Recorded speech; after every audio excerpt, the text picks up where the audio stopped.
Good evening and welcome to this Overview and Scrutiny Committee meeting on Tuesday the 28th of March. My name is Councillor Paula Spenceley and I'm the Vice Chair of this committee, sitting as the Chair tonight. Members, we are streaming this meeting live as well as recording, and by being present in the meeting, you are giving your consent to being recorded. During each item, please put your hand up to indicate if you wish to speak. I will then invite you at the appropriate time. Please note that the YouTube live stream sound recording is dependent on the correct use of the microphones.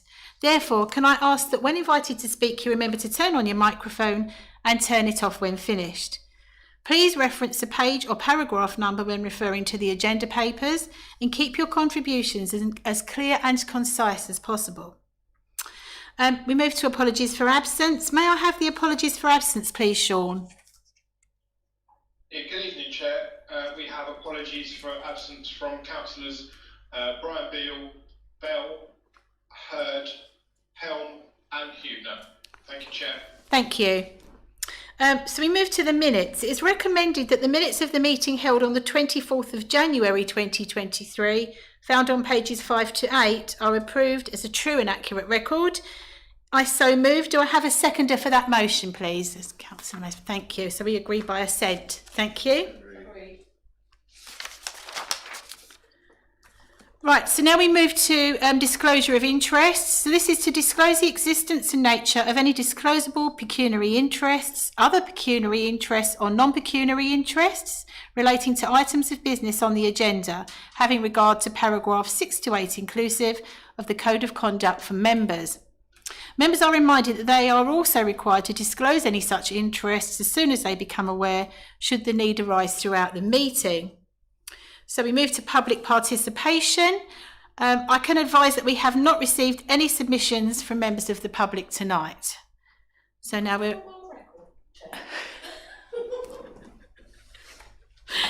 Wow, fast. Okay, so we move on to agenda item 6, found on pages 9 to 14, which is the annual report of the Overview and Scrutiny Committee. And for that, I'm going to turn to Mr. Jennings and ask him to please present the report. Thank you, Madam Chairman.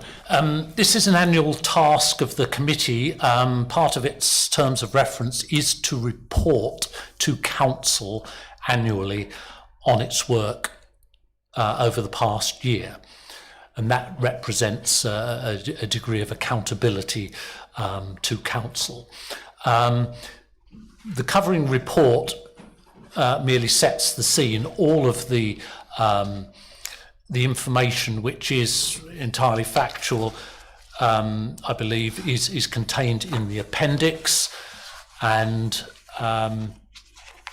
it covers all of the items referred to the committee and accepted for consideration, whether added to the scrutiny work plan or not, with outcomes, and the two little pieces of highlighting are merely a reminder to me and others to update that report as a result of this meeting, and that report will then wend its way to Council in May. Okay, thank you, Mr. Jennings.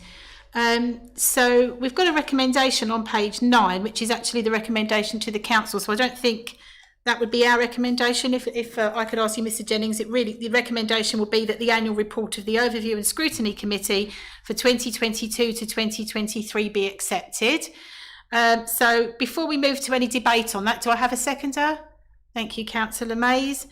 So do any of the members wish to make any contribution on that before we take the vote? Thank you, Councillor Mays. Yeah, thank you, Madam Chairman. There's just a couple of queries I've got. For example, on notice of motion relating to a successful planning appeal, which is the third one down? Yeah, third one, third item. I mean, there are recommendations on there about reviewing and protocols and stuff like that, and it was accepted at Council. Will this come back at some point to see how things are progressing and if recommendations were taken on board and it has actually moved forward? Because there's no point in making such recommendations if we don't take them on and we just ignore them. Thank you very much, Thank you. Councillor Mays. It's actually in our next item. So we're going to be moving to look at that, and I'm hoping from that, well, you wouldn't know that because when I first looked at the report for the next item, I couldn't quite work that out and had to ask Mr Jennings. So I think we will come to that in a moment. So following on from that, can I agree that by assent? Is that fine? Yeah. Thank you. Thank you. So that's agreed. So now we're moving on to agenda item 7, to be found on page 15, which is the scrutiny work plan item for planning decision making. Again, I'm going to ask Stuart Jennings to present and provide a brief explanation of how we might resolve to take this matter forward. Thank you, Stuart. Yes, the very point and question as raised by Councillor Mays. This committee made recommendations on certain elements of the entirety of the piece of work headed up planning decision making, and at the February Council, the recommendations on those 3 items were agreed. What Council didn't do, and perhaps it needed to be pointed in the right directions, but never mind, was to decide beyond supporting them where they would go for action. So the purpose of this item really is to pick up those items again to make sure that they are not forgotten and are sent in the direction it's felt they should go, with now the council's support. So that's the first task for this committee, to perhaps endorse that they go in, those 3 items go in the direction as suggested for implementation. Okay, so thank you very much for that, Stuart. So I'm going to take it back to the floor. I have actually prepared some possible motions myself, but first I'd like to hear some thoughts. Anybody has any further thoughts on that? Councillor Mays. Yeah, thank you, Madam Chairman. Can I ask who's going to be leading on this, please? In terms of when we take it back to somebody else, when we suggested Yes. courses of action. Yes. I'll turn to Mr Jennings. Well, Madam Chairman, so long as the generality of this item, which still exists, remains in the ownership of this committee, then obviously I and colleagues supporting this committee will stay with it. But of course, once it is referred to another committee, then if it requires input and support from other specialist officers, then they will join in that process. So the way that I've got a 3-part motion here, which I'm going to share with you. And Stuart, please, Mr Jennings, please give us some help on this if it's not quite what it needs to be. That the committee endorses the individual matters now accepted by the council and makes the suggested references for these actions, so to take that forward. Part 2, that the committee brings forward at a future date the other remaining conclusions arising from the scrutiny undertaken, so that we need to perhaps debate a bit more in a moment. And part 3, that the committee retains planning decision making as a scrutiny work plan item going forward, so that further work can be carried out to add to that already completed and to facilitate bringing forward further recommendations to council at a future date. Does that sound, are you okay with those 3 I'd parts? second that motion, all 3 parts of that. Okay, does Thank you. everybody agree with that by assent to take that forward? Because Mr Councillor Morgan. The timing of this is, can you perhaps be a bit more clearer as to where you see the chronology, particularly in view of the forthcoming elections and various other things? What would you say, Stuart? I know what I would say. Can I ask through you, Madam Chairman, Councillor Morgan, are you asking in relation to the items to be referred on or the remaining items to be picked up? Well, all of them, frankly. Okay, Madam Chairman, well, the 3 items here will go directly as identified there. Clearly, if there's a working group to be held, then that will be picked up immediately. If there's not another meeting of the Performance, Governance and Audit Committee before the elections, and obviously the review and refresh of the planning appeals protocol will require some preparatory work to be done in order to present it for review and refresh. So I suspect that time is largely against us to do a great deal of work. But the important thing for the committee, perhaps here and now, is to signpost and direct it to make sure that momentum isn't lost and it can be picked up immediately after the elections. Yeah, thanks. There was something I wanted to pick up on sort of the earlier part as well, and that was regarding the 5-year housing land supply working group. And exactly, can you explain exactly what responsibility this committee now has in respect of that working group going forward, if at all? No, it's not a working group of this committee. So although the committee was created from a motion from this working group, I believe that's correct, that it doesn't actually, it's not owned by this committee. So we no longer have any oversight as to No. what that. Thanks. Thank you. Councillor. On from Councillor Morgan, I'm assuming that we could ask for that to come back to this committee for scrutiny in the next session. The 5-year land supply, Councillor Mays? Yes, the 5-year land supply. Sorry, yes, thank you. Can I endorse Councillor Mayor that? This is one thing that's sort of burdening my inbox quite considerably at the moment. The And I 5-year think land it needs supply. about you and me both, I suspect. So it would be very helpful if we actually brought that back in. And As a scrutiny, the 5-year land supply as a scrutiny item. Yep. How I do we would second proceed? that proposal. I think that's going to be separate from what we're proposing here, do you think? What do you think, Mr Jennings? Can we add it to the motion here? Is that appropriate? Yes, I think it needs I think it does, because this is not it was almost a matter that was perhaps to be picked up and followed up from the annual report, because it was dealt with there. But it's not a matter which is under the planning decision-making subject per se. No. Well, it's linked. Well, Yes, surely it's key to the planning decision it making. is linked, isn't it? yeah, okay, it's linked, but it's not part of the issues being reported on here and now. But the committee, if all the committee is doing is flagging up a wish to bring back that on the scrutiny work plan at one time, that's purely procedural. Yes. So we could add something to say that. Okay, so how should we move forward with this, with the fourth part of this motion, which is now a fourth part? Thank you, Madam Chairman. I think I will liaise with my colleagues, and we will ask for it to go onto the work plan through the normal Scrutiny protocols. request. The scrutiny request. Thank you. No, that's a good plan. Absolutely. I will liaise with both of you on that particular And matter. myself. Oh, of course. Yes, of course. Well, Please. I'll liaise with everybody. No, please don't. I should feel. Yes. We do that on Thursday during the break. No, thank you. That seriously, we must end up there. So do I have a seconder for the 3-part motion? Okay, I'll take Councillor Morley this time, just to make sure he's not left out. Okay, and can we agree that with us by assent? Yes, agree. Thank you.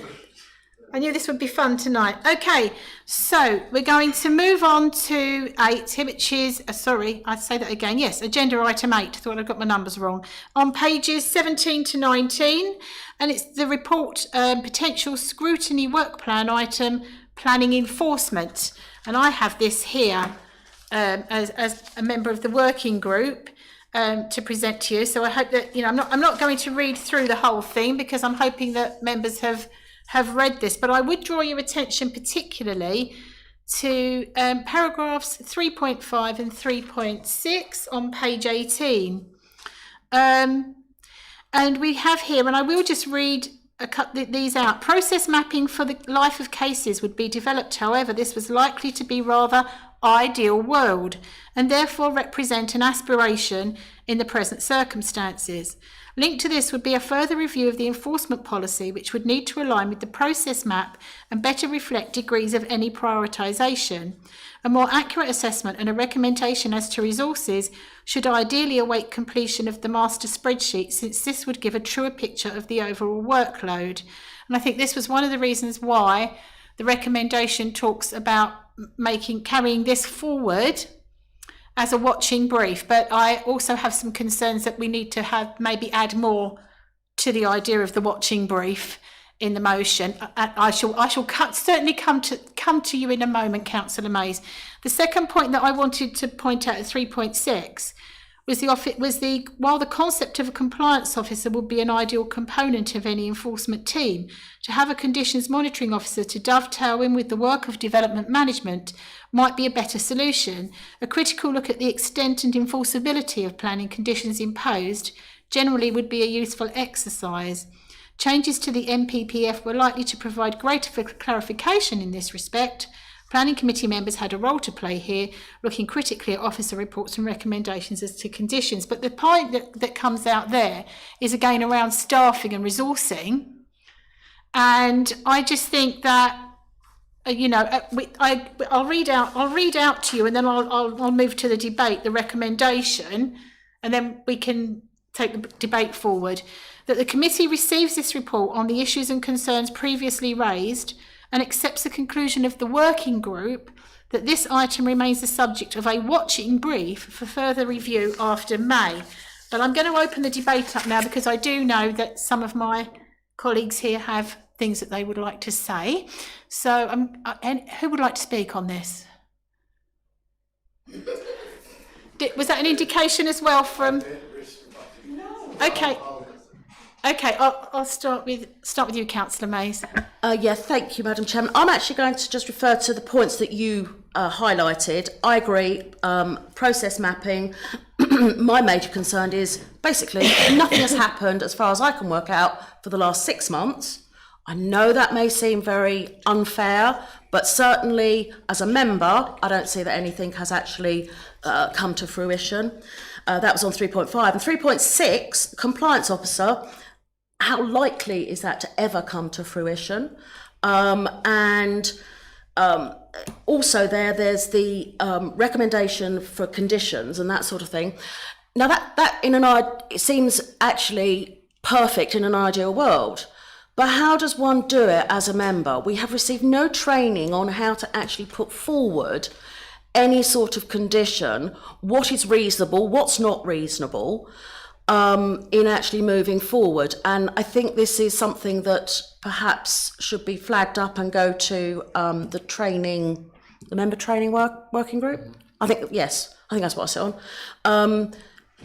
Because I have no idea. All I know is that, somebody wants a particular condition, and yet actually at the end of the day we are bamboozled and overridden by planning officers who obviously know a lot more than we do, but we stand no chance. But we do need to know how to do it. We need a process to do it, because it's not happening. Well, thank you, Councillor Mays. I have just been told whilst you've been speaking to me, we do have Anne here who can give us a bit of an overview of changes. So what I might actually do, rather than keep going back and forth, is if I can take comments from the other members, and then we switch to Anne then, if that's possible.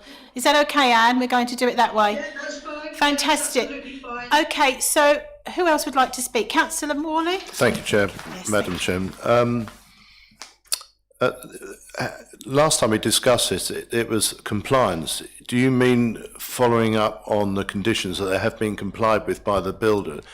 I do remember them saying it's an absolute minefield trying to get around all the planning that has been granted and following up if they've done what the conditions were. Yeah. I just wondered how things are panning out with the council in gaining staff or following it up, really. That was all. Okay. Thank you. Thank you, Councillor Morley. So, Councillor Morgan. Yes, thank you, Chair. Essentially, from my point of view, there is a major training issue here. in respect of particularly members. And I think this is something that needs to be looked at, obviously, when the new intake comes in May. But there is a particular issue in my ward where there is no doubt that the conditions that had been imposed on the planning application were simply not fit for purpose. And I think that if the members had a better informed as to how those things could be worded, it would make it a lot better. And I think that this is a general lack of essentially training and competence that within the ability to scrutinise what the conditions that officers are seeking to impose, or indeed seek to impose their own conditions, that actually can tie these things down a lot better. So I think there's a crucial gap there that needs to be filled. Thank you, Councillor Morley. That sounds very sensible. Anybody else want to speak at all? Councillor Mays again. I have got a number of questions. 3.1. How are cases prioritised? Because I have no idea. It seems to be the lowest branch is looked at, and yeah, that seems to be easy to pursue.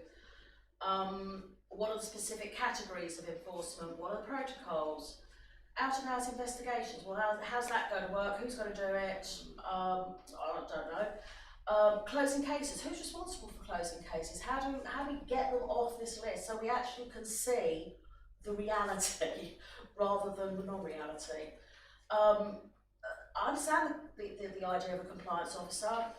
It's not a new one, and other authorities have them.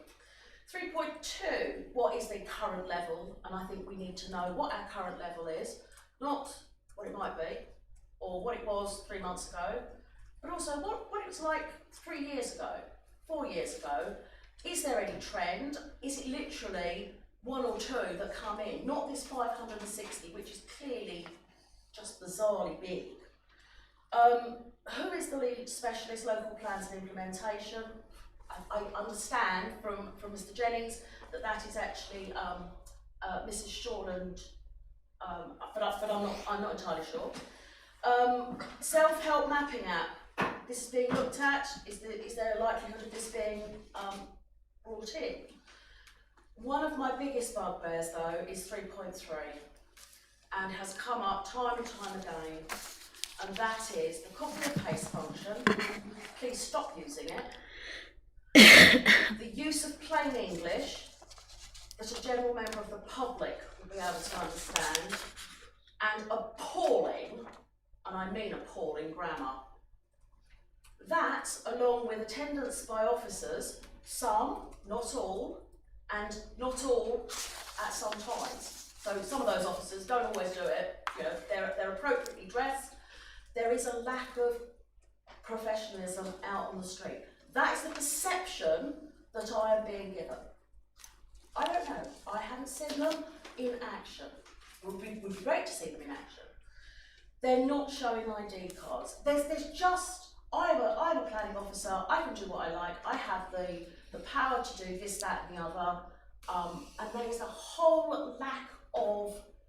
Actually, we're dealing with human beings here at the end of the day. Let's be kind to one another, please. Okay, I'm going to stop you there. But no, that's brilliant. Thank you very much, Councillor Mays. I'm going to pass that now to Anne for some response on. There's lots there, Anne. Sorry for you, but I thought rather than go back and forth. That's fine. I was taking notes. Excellent. Thank you very much. So let's start with staffing. We've had permission to employ an additional officer. So we're writing the job description now, actually, and we want to get that person in post as soon as possible. If we can get an experienced officer, we will try our hardest to do that, but I'm not holding my breath. We may have to have somebody who's new at the job. We are going to try and design that job so that it can look at compliance of conditions, but I think to start out with, they're going to have to be a general enforcement officer trying to get the backlog of cases down. We lose our contracting officer at the end of the month, so we'll be one down, and then we'll be one down who was a contractor, and then we'll have somebody in post full-time permanent. So the team will consist of one principal and 3 officers and a part-time admin member of staff. So that's quite good news, really, because that's a bolstering to the team, particularly as it's a full-time permanent member of staff. In terms of, I'll just go over the number of cases we've got, because I think that was an issue. So at the moment, we've got 562 open cases. I've closed off 180 since the beginning of January, since January the 1st. So we are getting through them. There's another 83 sat there to be written up to be closed. So once we get those closed off, there'll be about 479 cases live to be dealt with. But out of those 479 cases, 126 of those are from 2022 onwards, and the rest are from our old cases. So we've still got that backlog lurking around that we're trying to deal with. We are getting there. It's slow. So the master spreadsheet's done now. So they're all on a master spreadsheet and they're being managed and monitored more effectively than they ever were before.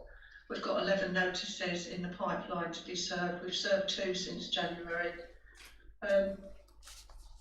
So that's the training. With regards to training, there is a session, a mandatory session for planning enforcement after the May elections for all members. And we can put in additional training sessions as the year goes through if members wish that. I think that's quite a good idea to include a session at some point on planning conditions and what they are and what they look like and what they should look like, and I think that would be a good session for training. In regards, Sorry, continue, Anne. Sorry. sorry, I was going to say, in regard to out of hours investigations, the team doesn't do out of hours investigations, but what they do is they tend to, if they've got to go somewhere and they're trying to, for instance, catch somebody who they think's living there, say it was a caravan site or something like that, they would go very, very early in the morning. That's the best time to catch people. They catch them, you know, unawares. If they have got somebody who's working after hours, say after 6 o'clock, then they might go at 6:30. But they're not employed to go out at 11 o'clock at night or anything like that. Not at the moment. It is something that, you know, if the council wishes to discuss, it can do. With regard to the self-help member mapping app, that is actually nearly finished.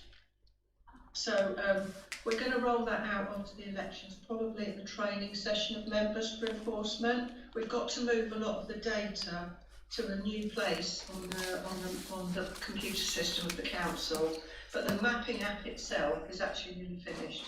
And that will mean that members will have access, they'll log into the Phoenix mapping system, they'll have their own login, and you'll be able to self-help with regard to how enforcement cases are going, and it'll be a weekly update. Instead of this email with a long list, it will be done in parishes, so you can actually see it on a map. And you just click in, and it will come up, and it'll have an update, which will be much more effective than what it is at the moment.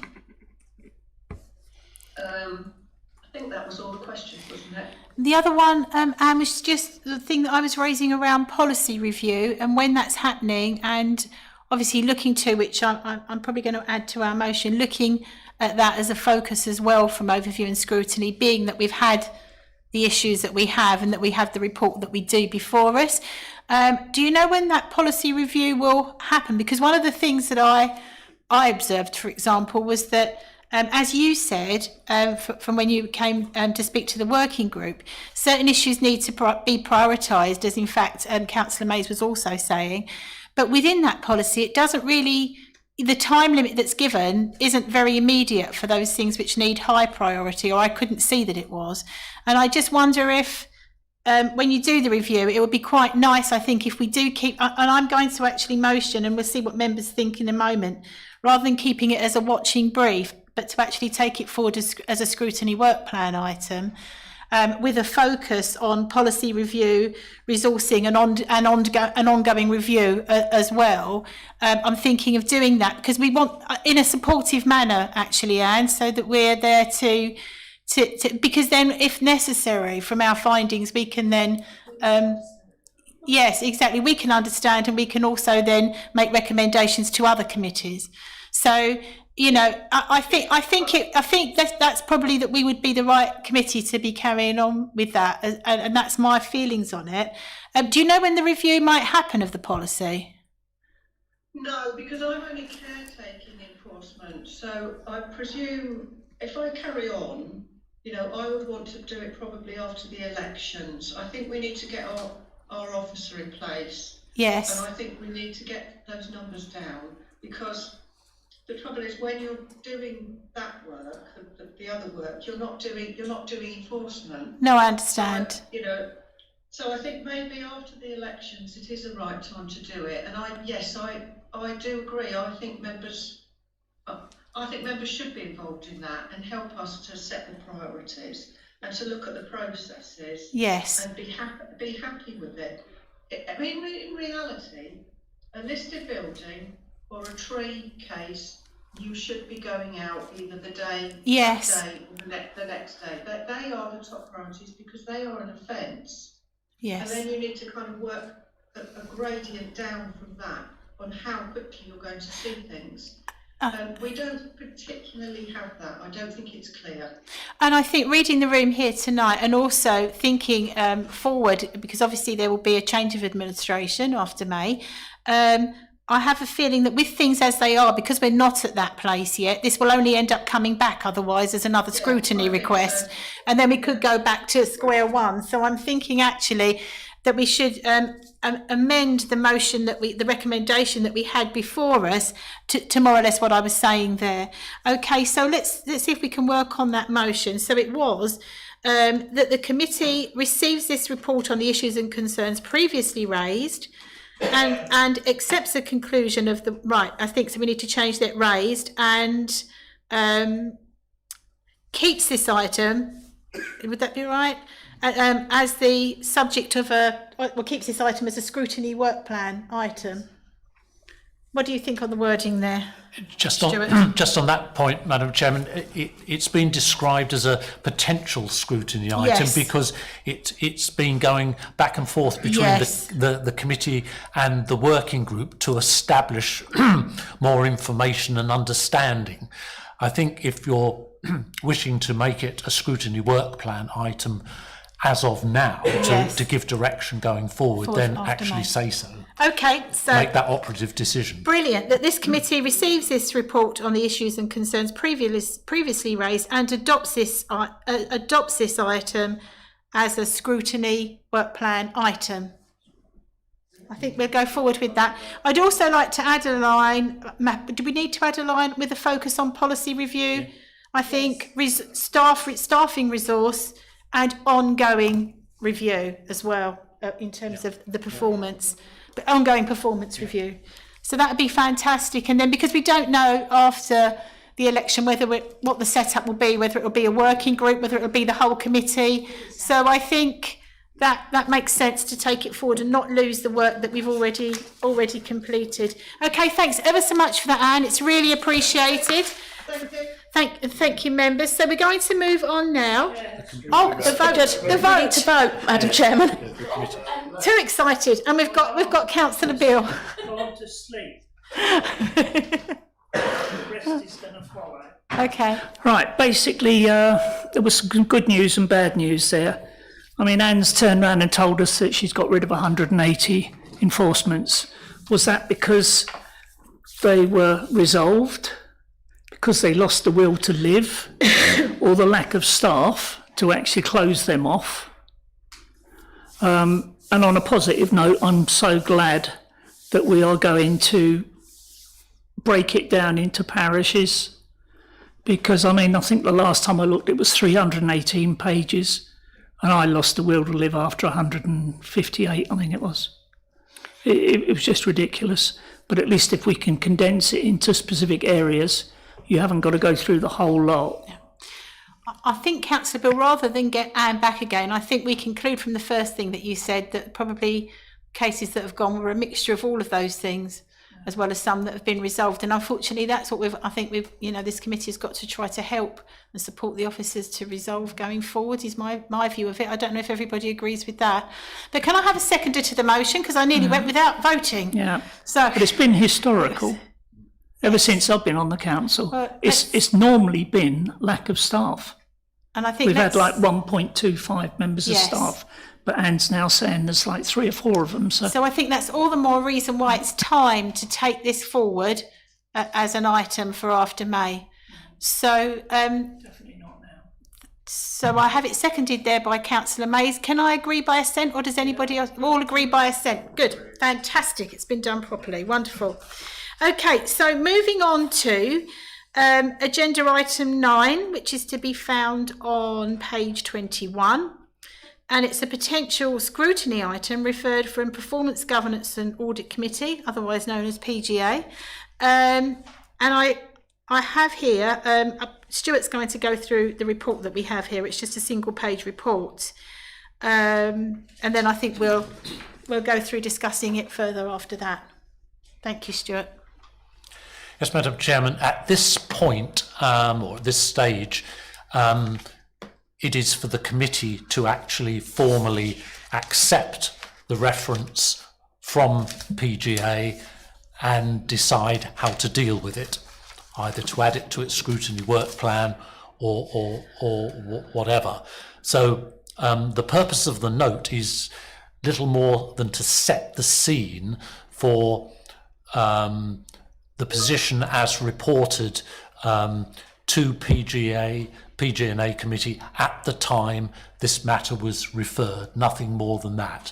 But of course I do understand that members do have some issues, and there has been a further audit report reported and considered by the PGA committee, which may result in issues that members now wish to pick up. But as I say, it's a question, first of all, to actually accept the reference from PGA of this item and decide what to do with it. Okay. Thank you very much for that, Stuart.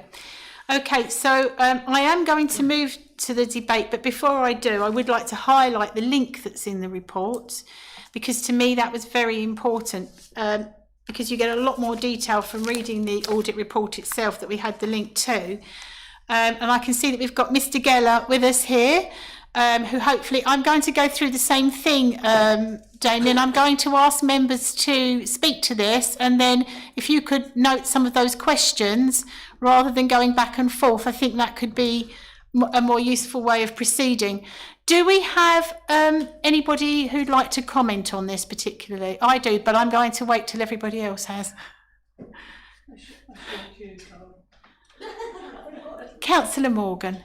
Is there, just really a question really, is there a particular problem that has emerged that this is needed to address?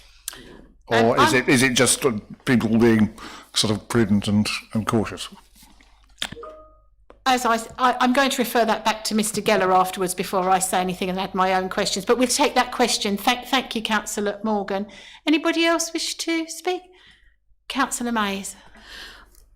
I've actually had a good experience, thank you, Mr. Geller, of using this system, although actually finding the document that I needed to fill in was not quite as easy to find.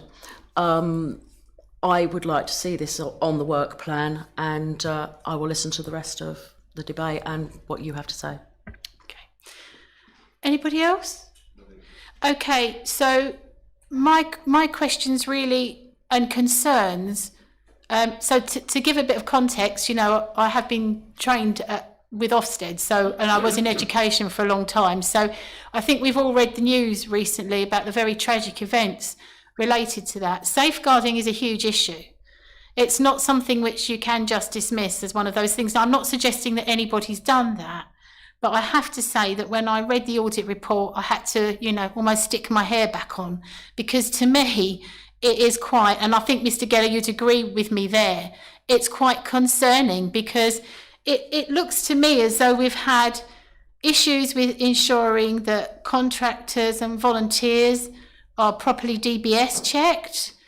it looks as though we've had issues with the people named as safeguarding officers still being the correct people, that unfortunately, due to the pressure that I know you really are all under, that we've had officers not able to attend the meetings and forums in the way that we would hope that they did. And I can see that all the recommendations for actions there, which are quite straightforward. But one of the things that I do want to make clear straight away, this is not in any way a criticism. This is my hope that as a committee, I would like us to take this on as a scrutiny work plan item because I think it's so important and because I would like us again to be supportive to officers, to be able to get this completely where it needs to be. And I don't necessarily think it's that far a reach. I'm sure that, as Councillor Mays has already pointed out, there is a lot of good experience from members and other people in terms of the safeguarding practice here at Morden District Council. But nevertheless, these weaknesses have been identified in audit, and it is something that does seem to have gone on to some extent since 2020. And I think that we really do need, rather than just to be assured, we need to actually have sight of those processes and how they're being implemented going forward. So I would recommend, and I shall come to that after you've answered the questions, Mr. Geller, that we take this forward as a scrutiny item. Thank you. Thank you. So just to answer the Councillor Morgan's question, is there a particular problem? So in terms of the safeguarding referral process, no, I don't believe there's a particular problem. What basically caused the risk rating to increase, if you like, well, it was a preemptive measure. So I could see quite early on throughout our yearly cycle of meetings that there was some lack of attendance by some of the designated safeguarding officers. And so we decided that we were going to review that list of designated safeguarding officers. Now, the very fact of carrying out that review and the fact that there were some officers that couldn't attend some of those meetings meant that I felt it was worth just raising the risk slightly to say, look, we're going to do this review. There are some officers that are struggling with attendance. This won't impact, and it has been put into my reports back, this won't impact our response to safeguarding. It's just a flag that there's a risk in terms of that meeting and some officers attending. What I would give reassurance to is every case that's referred in is reviewed by officers, it's reviewed by the safeguarding leads. The safeguarding meeting, if officers aren't in attendance at that, we will automatically have catch-ups in general, and I link in with all the designated safeguarding officers at different points. So hopefully that gives a reassurance that the cases are being dealt with correctly. It's literally just a minor issue as far as I can see in terms of attendance at the safeguarding meeting. Separately, in relation to the audit conditions, Councillor Spencer, that you mentioned, there you are correct. When the original audit to safeguarding was done, there were issues flagged in relation to contractors and volunteers. Now, one of the reasons why that was flagged up is because there wasn't an overall list of contractors and volunteers. It was held on an ad hoc basis. Now, work has been ongoing and is actually near completion in terms of that contractors list and the volunteers list. In fact, it's already been pre-populated, and the next stage is for me to do a verification exercise. Then there's the further process to that is to contact the various contractors and volunteers, check what their safeguarding processes are. If they've got their own one, great, because they should be following that. If they haven't, then they need to adopt ours, and we need to carry out that process. So hopefully that gives you some reassurance that these issues are already being picked up. I think, and I can understand why safeguarding is, a very important subject. The fact that the risk rating was raised to the next level caused the concern, and they wanted the whole process reviewed, and I'm happy to support members in that. So as my work continues, I'm happy to bring that back to ONS if members so wish. Thank you very much, Mr. Geller. I think, I'm really reassured by everything that you're saying. But I've still got this paragraph, as you say, in this report that I have in front of me. The council also uses other volunteer organisations outside of events, for example, to support the COVID pandemic. Our discussions with the Director of Morden and District CVS, a key volunteer organisation for the council that the council work closely with, confirmed that safeguarding issues are being considered by the volunteer organisation. However, the council do not currently request evidence that the volunteer organisations are fulfilling their safeguarding obligations. And I'm sure that you were as alarmed by that as I was. So I really do take all your reassurance on board, and I think it's fantastic. But I think rather than just reassurance, I would like to see, once you've gone through your process and verified what you need to, I'd like this committee to have the chance to have oversight of that. Can I speak? Sorry, Councillor Morgan, sorry. Yeah, just a quick question. Is this a misprint that it says the council's safeguarding policy was last updated in November 2000? Like, is that the actual date it was last updated? It's a good spot, Councillor Morgan. Can you answer that? Sorry, Mr. Geller. Yeah, can you just repeat the question, please? Yeah, sorry. In the body, in the paragraph areas of concern, the very last point, it says the council safeguarding policy was last updated in November 2000. No, it was updated. That should be. I updated the policy 2000. I believe 21. If you give me. That's a misprint. Thank God for that. And oh, it's in the audit report. During my time here, I didn't spot that in the audit report. I'm just moving some windows on my computer. It's a good screen to spot. access the folder, and I can give you the exact date. 2020. That's a very good spot, Councillor Morgan. 2020. That's still something. I mean, the other point is. I mean, I'm just wondering. I guess a sort of quick question more than a point. Is this particular OAS the best committee to do this particular oversight in this particular area? But I just wonder what views there might be on that. I will defer to Mr. Jennings on this, but my view would be that our principal thing is scrutiny, and this is something that, in my opinion, would require scrutiny to make sure that the processes are as they are, because that's our duty to do that. But I will defer to Mr. Jennings here. Well, given the concerns that have been identified and the reference from the committee, then there are good grounds for the committee to at least take a look at this. Obviously, things like review of the policy and the continued risk reporting through the quarterly reports will go to the other committees as existing. But yes, I agree, Chair. Anybody else wish to? Councillor Morley. Thank you, Madam Chairman. Well, look, one's just been asked and answered. So, was there a reason why there was a lack of attendance in the meetings at all? Or thank you. Yeah, I can answer that one. Unfortunately, it's literally down to lack of capacity.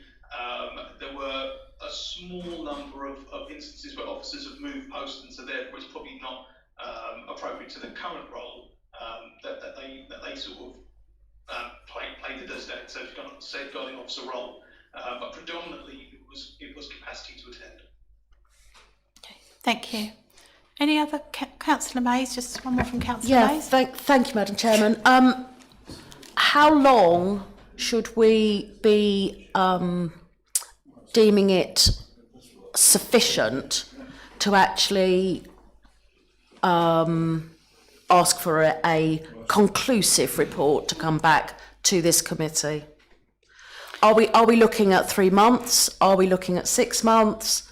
There is a pot of work to do, and we need to be mindful that alongside this pot of work is other work, other ongoing work of the council, and we should not be unreasonable in the length of time that we expect officers to come back to this. I don't want it to keep coming back and we are sending it away, which I feel has happened with other items of scrutiny, that we send it away, it comes back and it's, well, we're not really quite ready. Well, okay, don't come back yet if you're not ready. As long as that's reasonable. Thank you, Councillor Mays. I will certainly refer to Mr. Geller for that. I mean, my own view is that it looks from this and from what Mr. Geller has told us, that probably this is something which is going to be ready for us to look at relatively soon after or whoever's here, relatively soon after May. Would that be right, Mr. Geller? Can I break it down into a couple of areas, hopefully for members' benefit? Yes. You rightly raised the concern about the contractor and volunteer conditions, requirements. I'm hoping to reach a conclusion to that, hopefully by, I would say, May at the latest. In terms of the designated safeguarding officers, I'm due to set the next yearly cycle of safeguarding meetings. At that first meeting, we'll discuss the new safeguarding officers, and then we'll monitor over the next couple of meetings how that embeds. So can I suggest that attendance at the forum perhaps is brought back for member consideration, I would say after 6 months, and in terms of the actual safeguarding strategy, that underpins all we do. I'm looking to try and start work on that towards the third quarter, if you like, the later part of the year. So any dates following that. So there's 3 elements to it in terms of how I'm approaching the subject. It's not one that I want to leave for too long because it's safeguarding. So my thoughts are that we should look at 6 months, and then any further work that needs to be deferred, that's of a not of such an urgent nature, perhaps after that, then we can look at that, Mr. Geller, and then decide, because once it comes back as a scrutiny work plan item, of course, it can be carried on as a watching brief and then have updates, or we can do it as get that report back. But I'm quite anxious that we do have something coming back to committee, certainly within 6 months. I don't know if anybody else feels that. That's right. Sorry, Councillor Morgan. Yeah, it's just a sort of thought. Obviously, social care is primarily a county council responsibility. I would be interested to know from Mr. Geller which particular aspects of our own activities give him most concern in this particular regard. Yes, good question. So, as you mentioned, it's a district-county split. County have responsibility for the adult and children's safeguarding elements of safeguarding. We are the referring partner in. If you ask me for the robustness of our safeguarding processes, in terms of our own internal discussions, referrals and actions, I believe that we're robust. Where we are weak, or where the process is weak for Malden, if you like, and this is a feature across all district councils I've worked at, it's the interactions between ourselves and county. We refer up to them very well. We don't always get the feedback on cases, and that has been an ongoing concern. Like I said, across numerous councils that I've been at, it's something we continue to work with. There aren't always channels in, but it's a slow process, perhaps slower than I'd like. So hopefully that gives an understanding. It does. Thank you, Damien. Councillor Morley. Yeah, just one. It's probably a bit simplistic. Are there challenges with volunteer vetting and things like that? Are you able to get enough people to do safety checks on the volunteers and things like that? And who checks the people that check them? You know, I know you've got to stop somewhere, but it'd be interesting to know how it works. Really, thank you. I might need to get some points of clarification on that, but what I can tell you is that CVS, our main volunteer organisation, they engage with the strategic theme lead for community, and discussions happen there about what they want to do. In terms of, for example, the DBS checks and the volunteers being brought in, my understanding is that should be held by the CVS, and that is definitely something that I need to bottom out in terms of they're listed down on the list of volunteers that I was referring to earlier on, and I need to check with them what they've got. Is it fit for purpose? If it isn't fit for purpose, they need to sign up to ours, and then I need to do a discussion exercise with them. So you can see where the weakness is, and you can see hopefully the pathway forward. Councillor Mason, then Councillor Beale. Sorry, Councillor Beale first, yes. Thank you, Chairman. I can confirm that CVS do help with the DBS, because I'm just going through one at the minute. If you wanted something to deal with children, it's an enhanced, so it's an additional two. So it's not the same, it's not a standard DBS, it's a lot more detailed. Thank you, Councillor Beale. It's useful to know. Councillor Mays. Yes, thank you. So we're looking at September, October, and I would respectfully ask that this is actually programmed, irrespective of any single member here, for September or October 2023. I think that gives us the opportunity, as well as officers, to think about this whole matter, and obviously officers to do the necessary work that needs to be done. And I know that is quite substantial, but it is, as you have quite rightly said, extremely important. Thank you. Thank you very much, Councillor May. So with that in mind, I'm actually going to put forward a motion that the committee adopts the council's safeguarding of children and vulnerable adults as a scrutiny item, and that it comes back before the end of September 2023. Okay, so thank you very much. And can I have the vote, please? Yes, fantastic. Thank you very much, Mr. Geller. Thank you. Take care. Thank you. Managed to take the vote this time before saying thank you and moving on. Okay, so we move to any other items of business that I've decided are urgent, and as far as I can tell, we have none. So moving on now to the exclusion of the public and press. I move that under Section 100A(4) of the Local Government Act 1972, the public be excluded from the meeting for the following items of business, on the grounds that they involve the likely disclosure of exempt information as defined in paragraph 3 of Part 1 of Schedule 12A to the Act, and that this satisfies the public interest test. Do I have a seconder? I'll take Councillor Morgan, that's fine this time. And we can agree that by assent? Yeah. Thank you. Chair, I can't actually see that. I'm in on the public one, and when I've tried to do it on the intranet, it's not letting me in. So I won't be voting on it because I haven't read it, so I can't see it. So I'm sorry, Councillor Bill, do you mean you can't see the next item in? No, I've logged into it. Okay. It's not letting me. Okay, well, we'll move to that because of the nature of the matter after we've got agreement on the closure of the meeting. Okay, that's fantastic. Yeah, we'll definitely do that. Thank you. Okay, so I want to say thank you to everybody who's been watching us, and we will now then exclude the public and press, and I'll just wait to hear that the live stream has gone off. Thank you very much.